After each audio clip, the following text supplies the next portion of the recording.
Praise తెల్లా దేవుని నామకి స్తోత్రములు. దేని బిడ్డారా, మరి సబ్స్క్రైబ్ చేయనటువంటి వారు సబ్స్క్రైబ్ చేయండి, బెల్ నొక్కండి, లైక్ చేయండి. ఎల్షదాయ్ ప్రేయర్ మినిస్ట్రీని బలపరచండి. యేసుక్రీస్తు నామములు మీకు శుభములు కలుగునుగాక. దేని బిడ్డారా, మరి మీరు ఎన్నో అవసరతల గురించి మనుషుల దగ్గరికి వెళ్ళి మీరు మీ యొక్క బాధలు చెప్పుకొని ఉండవచ్చు. ఎంతోమంది మీకు ప్రామిస్ చేసి ఉండవచ్చు, పలానా కార్యంకు మేము ముందుకు ఉంటాము, పలానా సహాయం మీకు చేస్తాము. మరి ఎన్నో విషయాలు, ఫీజుల విషయంలోనేమి, ఆర్థికంగా విషయంలోనేమి, మరి ఎన్నో విషయాలలో మీకు సహాయకరంగా ఉంటామని మాట ఇచ్చి తప్పిపోయి ఉండవచ్చు. మనుష్య స్వభావం అలాంటిదన్నమాట. మరి అలాంటి సందర్భాల్లో నీ హృదయం ఎంతో కృంగిపోతుంది కదా, ఎంతో బాధ కలుగుతుంది కదా. మరి మనుషుల దగ్గరికి వెళ్ళి సహాయము అడిగి పొందుకోలేని స్థితిలో ఉన్నప్పుడు నువ్వు యేసయ్య దగ్గరికి రా, యేసయ్య వైపు చూడు.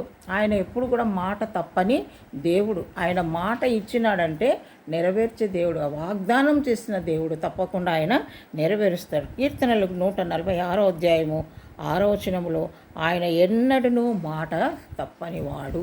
ఎన్నడూ కూడా, ఎప్పుడు కూడా ఆయన మాట తప్పేవాడు కాదు. మనమే మాట తప్పుతూ ఉంటాం కదా.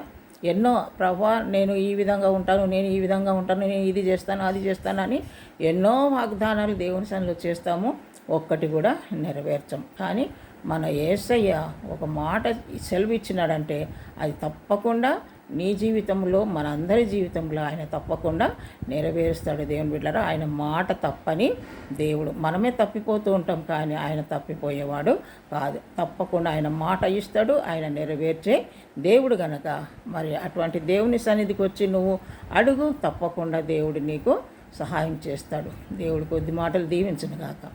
ప్రభా నీకు వందనాలు. ఎంతమంది ప్రభా బిడ్డలు నాయన మనుషుల దగ్గరికి వెళ్ళి సహాయం పొందుకొని ప్రభా ఆశతో వెళ్ళి నిరాశతో వస్తున్నారు. ఆ బిడ్డలందరినీ జ్ఞాపకం చేసుకుంటున్నాను. నువ్వు మాట ఇచ్చి నెరవేర్చే దేవుడు ప్రభా, నువ్వు మాట తప్పని దేవుడు నాయన కనుక ప్రభా ప్రతి ఒక్కరూ నీ దగ్గరకు వచ్చి సహాయం పొందుకొని సంతోషపరితులుగా ఉండుటకు సహాయం చేయమని యేసు నామములో ప్రార్థిస్తున్నాం తండ్రి. Amen. Praise the Lord. God bless you.